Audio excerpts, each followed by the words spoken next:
So in this video, we're going to be going over some of the latest news around Fallout 76. One of the first things looking at is the latest Inside the Vault article. What this does is actually touch on the first DLC coming to Fallout 76. This is part of the larger wave of DLC known as Wild Appalachia. A few days ago, I went over the entire DLC roadmap that Bethesda did put out, and this is the very first thing we are getting, the first new content for Fallout 76. Initially, I was actually pretty wary about it. I wasn't too excited, but actually getting further details, I am noticeably more excited for this one. So what we're going to be looking at today is coming out on March 12th, that with Brewing and Distilling. You have just under a 2-week wait to actually get your hands on this one, and effectively what it's going to do is add in a totally new crafting table and new recipes for you to discover and new items for you to craft. All of this being around alcohol or brewing and distilling in Fallout 76. You're going to be introduced to this through a brand new quest, that being known as Wasted on Nukashine, that being one of the new items you can create. You're going to start this quest and access this entire quest line by talking to a brand new robot known as Biv, who will seemingly be a bartender of sorts. They also mention how this is going to take place right outside of Vault-Tec University. It's pretty cool. They mention how it's going to be a speakeasy, but it seems like it's very much going to have a college bar theme,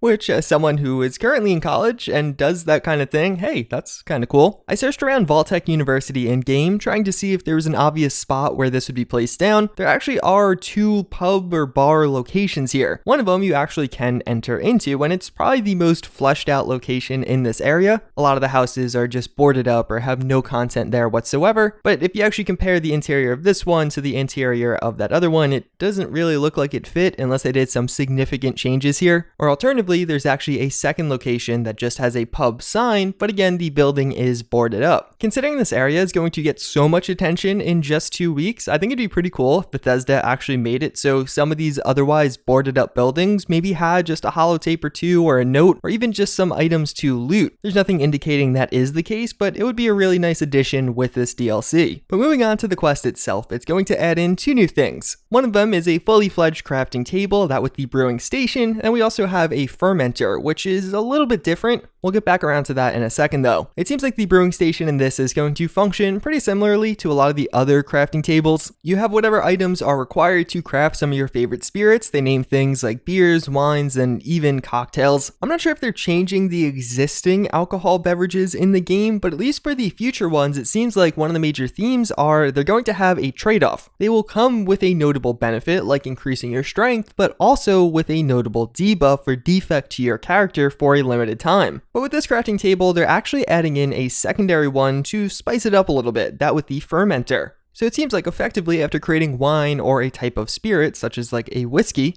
you actually have to allow them to age to be usable, or at least useful. Seemingly, you could allow them to age in your inventory, or alternatively, you put them in a fermenter. And depending on how long you actually leave them in there, you get various kinds of bonuses, at least for some of these. If you only allow wines and spirits to actually sit in the fermenter for a short amount of time, you're going to get a fresh effect. Or if you allow them to sit in there for a long amount of time, you will get a vintage effect. The two are typically very similar, with the vintage effect having added bonuses, but all of these again having ups and downs to them. This is pretty cool because if you know about distilling or creating alcohol in real life, it follows a similar process. You actually ferment all of these things, beers, wines, and spirits, but then spirits go through a secondary distilling process. So in effect, to summarize, if you actually just go to the new brewing station, you're going to be able to create beers or cocktails, and that's it. That's the full picture. As long as you have the crafting ingredients, you will have a usable product immediately. Or alternatively, at the brewing station, you could also create a different kind of spirit or a wine. And then in order to actually use those and further potentially get added bonuses to those, you have to stick them in a fermenter or just allow them to age in your inventory. Based on the way they describe this, I have to assume it also means they're bringing changes to the existing items in Fallout 76. Like right now, a bourbon exists in the game, but if you allow it to age for longer to get those vintage effects, you seemingly would probably get increased bonuses, maybe 2 strength instead of the standard 1. In this post, they actually give us a preview of some of the sample items that will be added in with this. You can create a firecracker whiskey. The fresh effect, so if you only allow it to ferment for a short amount of time, will make it so your melee attacks damage both you and the person you're attacking. Or alternatively, if you allow it to age for quite a while longer and you get the vintage effect, it retains the fresh effect but also makes it so you set enemies on fire from any attacks, not just melee. We also get a look at the Hoppy Hunter. That's going to be a new type of beer added in. Beers only have fresh effects because you can't put them in the fermenter, and this is going to make it so increased scope stability and damage versus animals, but reduced VATS accuracy. But finally, the one cocktail or mixed drink they do introduce to us is Tick Blood Tequila Sunrise. Your successful melee attacks have a chance to inflict you with a disease, but may also refill your hunger meter. So obviously with this new DLC, there's going to be a bunch of new recipes you're going to want to learn. The way you can do that is each day returning to Biv, the robot bartender-esque machine I did talk about. He's going to have 2 quests that you can go to him every day and repeat, one of which will teach you a new recipe, the second of which will just allow you to feel the effects of one of these new alcohol types. Towards the end of this preview, they also mentioned that in future updates, they're going to serve up new options, and they specifically named that they're going to do something that adds in a little bit more punch to every party you throw. So probably a new category of punches you can craft that give various bonuses to everyone in your party. But based on the way they word this, it seems like it might not be available at release. So those are all the details and facts around this first DLC, and I have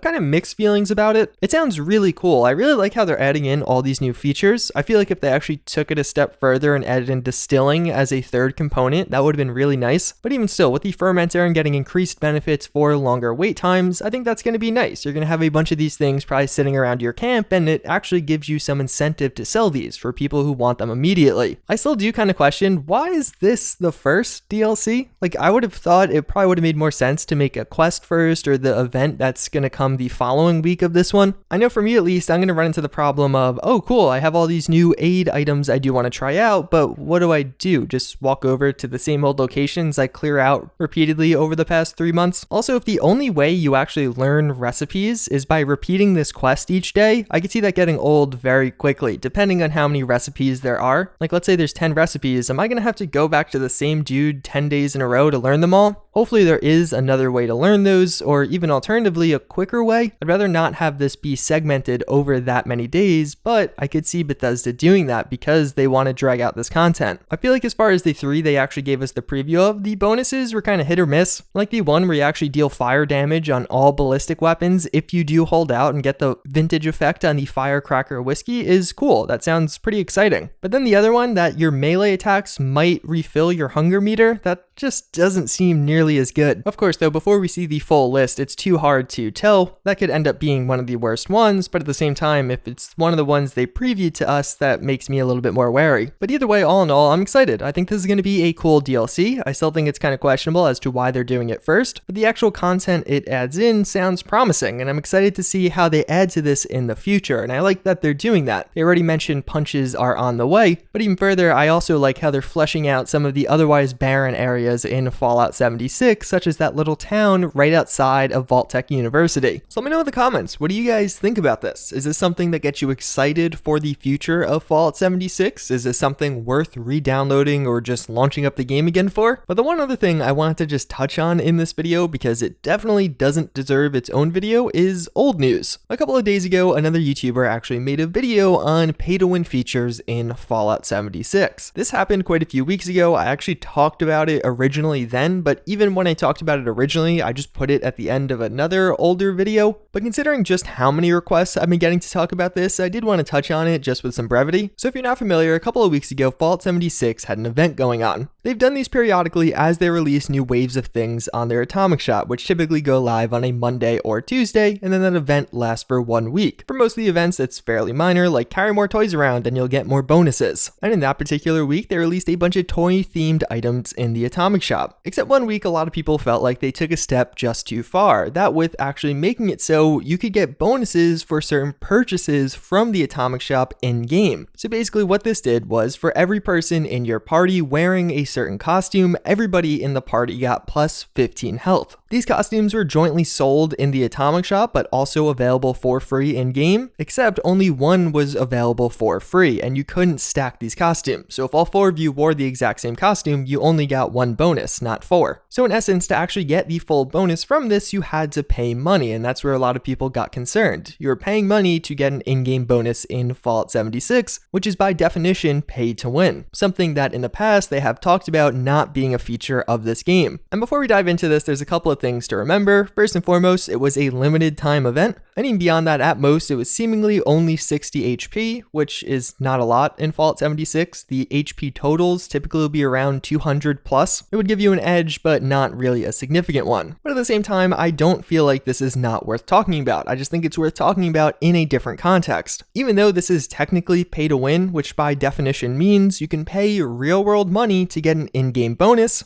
in practicality, nobody was winning or losing as a result of this. The gameplay was largely exactly the same. But where I do think this warrants a discussion is with the future of the Atomic Shop. This is not a road I think many of us want to see Bethesda go down, and they kind of said they weren't going to. The fear of many being that it starts here, but then in the future you get bigger bonuses or even permanent bonuses from Atomic Shop purchases. That's something I think a lot of us don't want, and being vocal around that is important. If you guys remember, I talked about potential loot boxes that were found in the files and then actually found in one of the dev rooms of Fallout 76. I truly believe the reason we never ended up seeing those loot boxes, as we didn't see them in the DLC roadmap and have heard nothing about them for over a month at this point, is because people made noise about it. People were vocal about not wanting that type of thing in this game. So as it stands, those unstoppable outfits weren't that big of a deal in reality. Where they are concerning though is if it's just a first step of something Bethesda plans to continue doing in the future. And for that reason, it does warrant discussion, but I think it did somewhat get blown out of proportion. Hopefully that is the beginning and the end of that situation though, and for now, that's going to wrap it up for this video. As always, again, I thank you all for watching. I hope you enjoyed, and I hope to see you all next time. Later.